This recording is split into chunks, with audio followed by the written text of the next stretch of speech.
Hi friends, welcome back to my channel. In this video, we are going to tackle part 2 of this hutch transformation. In part 1, we transformed the top and we turned it into a low credenza. And now in part 2, we're going to take the bottom, which has honestly seen a few better days. It has some really badly repaired hinges and nothing really aligns. My first step was to remove the doors and see what kind of damage was done by the previous hinge repair. Unfortunately, whoever had tried to do this had used several different size screws and different types of hinges, and unfortunately had penetrated to the other side, the outside of the base of this hutch, which had caused quite a bit of damage.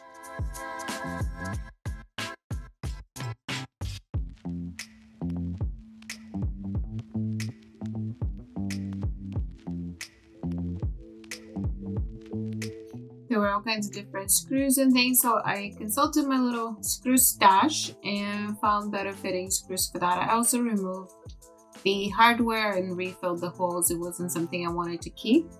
I decided to kind of pull apart the base and see what I was dealing with. Luckily, the legs are solid wood.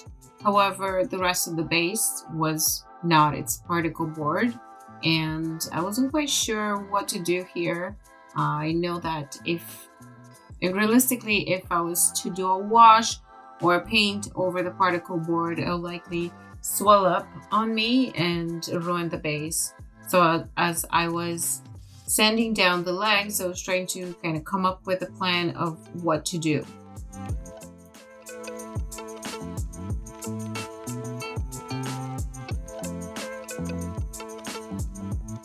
Now, if you want to keep things simple, I would recommend keeping this particle board base and not really sanding it, just scuff sanding it and painting it. You can really get away with that and not have to replace the whole thing like I did. I also, from painting the top of the hutch, I knew that some of the finish was failing and it needed to be removed in order to get a smooth finish. And here I am using one of my favorite tools, the carbide scraper. I've really become fond of this scraper, but I also need to learn how to sharpen it because after just a few uses, it's become quite dull. And now cue in really satisfying vacuum moment.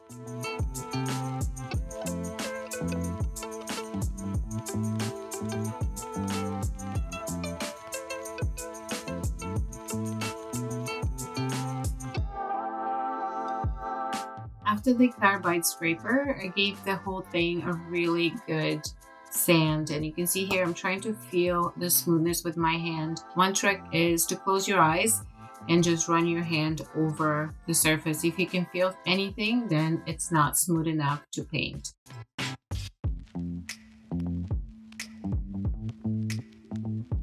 In general, I would say that you would always want to clean before you sand. In this case, I went backwards for some reason. This is the green easy clean that we just got on our website. If you use a full strength, it's almost like a stripper. If you dilute it as per the instructions, it's an amazing cleaner. And as you can see, it really removes a lot of dust and grime.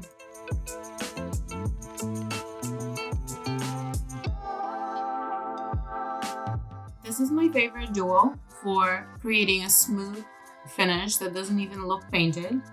It's the Staalmeester rollers and the 1 Hour Enamel by Wise Owl. You've seen this can in a few of my videos. I think this is project 7 or 8 that I've used this can on. It really does go a long way. The first coat is always a little bit scary. The paint may go on a little bit more translucent. By the second coat, it will be super opaque and just perfect. As always, all of the products that I use are listed in my description, and you can find most of them on our website, doveandarrowshop.com.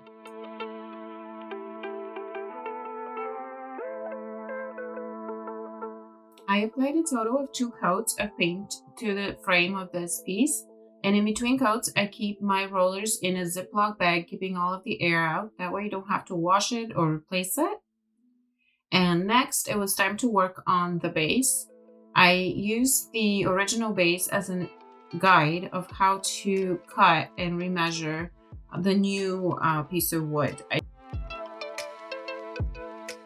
The new base didn't provide any support, so therefore I didn't really need to worry about using a hardwood. I just picked something affordable from the hardware store that looks similar to the legs. I decided to drill pocket holes in the base in order to reattach it. Because the actual piece is particle board, I felt that this would give me better support for the new wood pieces.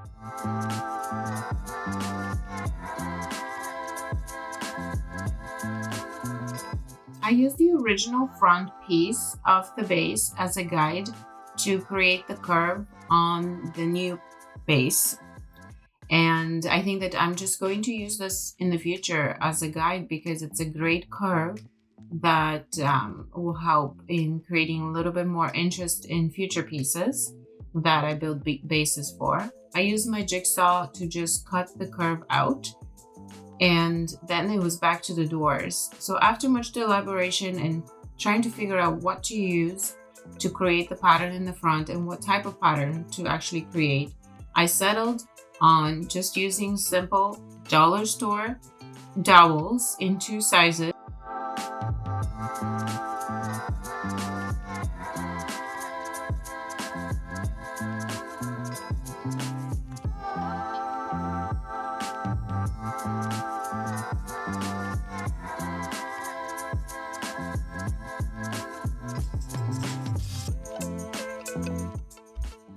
Prior to attaching the new base pieces to the frame of the credenza, I gave them a good sanding also to smooth out my really rough jigsaw marks.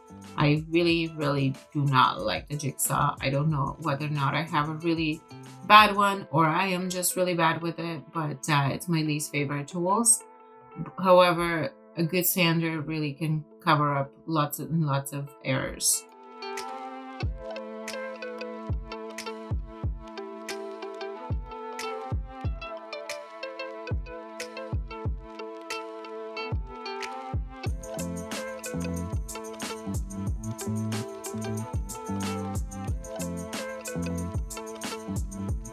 I removed the rest of the pieces of the base from the credenza using the crack jig screw, and I reattached them just using the screws that we already had on hand from the original base. So I tried to reuse as much as possible from what I already had hanging around. Now, looking back and from the experience I had, I would have painted the base or stained the base first before attaching it, but I was very curious to see how it looked, and I just wanted to make sure that the light color is really what I wanted to proceed with. And then here I am just putting back the legs, and you can see the credenza really is sitting on the legs. The base pieces are not actually connected and they don't provide any support, so I could change them or completely remove them. And here I am trying to align the pattern that I finally settled on, which is this fun starburst using the 2 different sizes of dowels. I also discovered a brand new really cool tool that I'll show you right now, which is a miter scissor that I got from Amazon, and I'll link it below, that allowed me to quickly and easily cut these dowels to size and the angles that I wanted, so I didn't have to have my big saw. Instead, I could just use this and it was quick and easy. Now they're very sharp, so I would highly recommend being very careful with them, but they really help because they cut through those dowels like they were butter.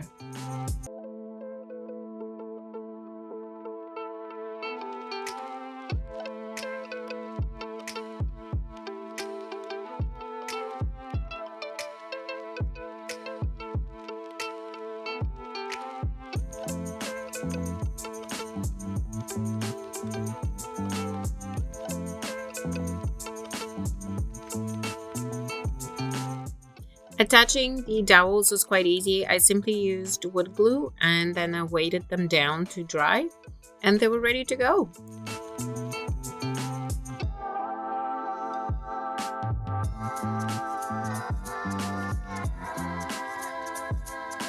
If you enjoyed this video or if you learned a little something, please consider liking and subscribing to this channel. This channel has grown quite a bit over the last month and I'm really grateful for all of my new followers. I look forward to bringing you more great content like this.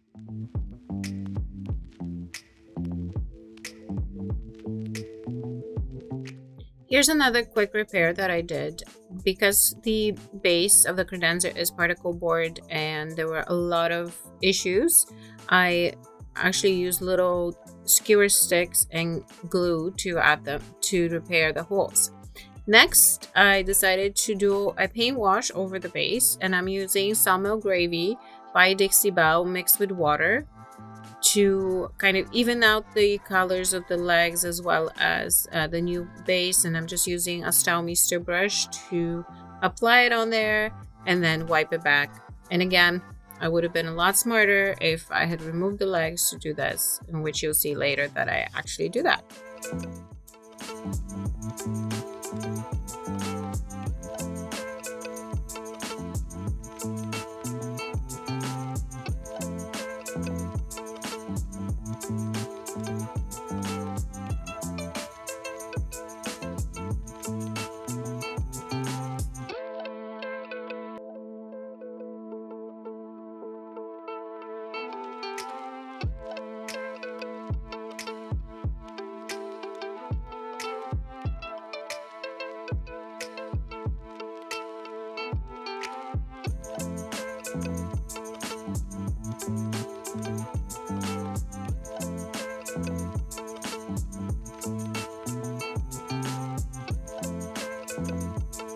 I prefer using a paint wash instead of a stain because this is just a water-based paint. It will dry quickly. I can work inside, which is perfect for the winter months coming up, as well as it dries quickly and you can see exactly what's happening. You can also paint over it quite easily, so if you do change your mind, there is no extra dry time or anything like that.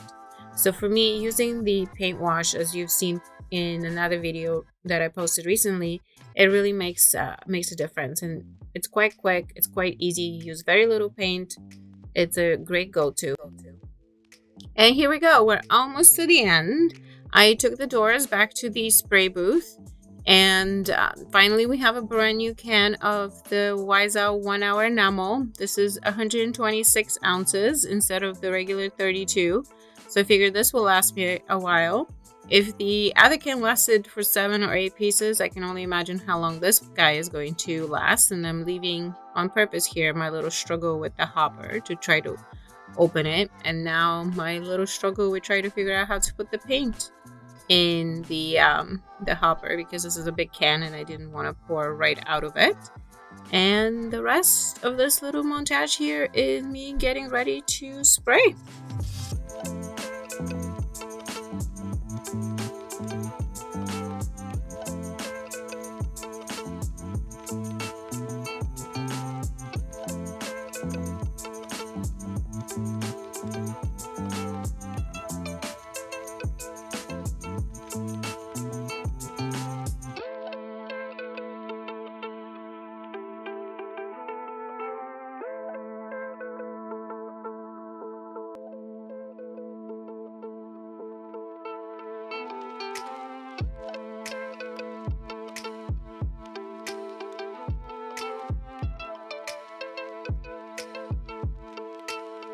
If you're interested in some more behind the scenes and also what we're up to daily in the shop, hop on over to Instagram where we post every day, and you'll see what's new in the shop as well as a lot of helpful hints on how to deal with all kinds of issues when it comes to furniture painting and other DIYs.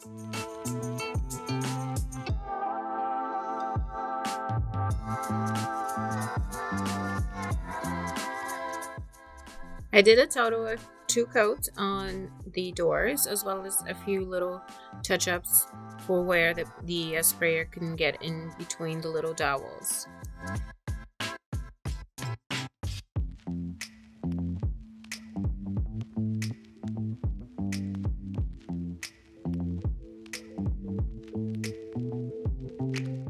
final step was to just bring it back together. I brought in the doors and did a lot of touch-ups here where I totally messed up the bottom with my paint wash, and then tried to reattach the doors and realized that the hinges that were used previously did not fit at all. They were ripping out of the base. I had to search for more hinges and different types of hinges that would work.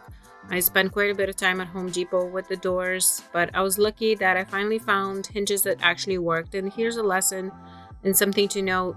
If something doesn't work, don't force it. Don't destroy the wood. And here's what we started out with. And here's the final result.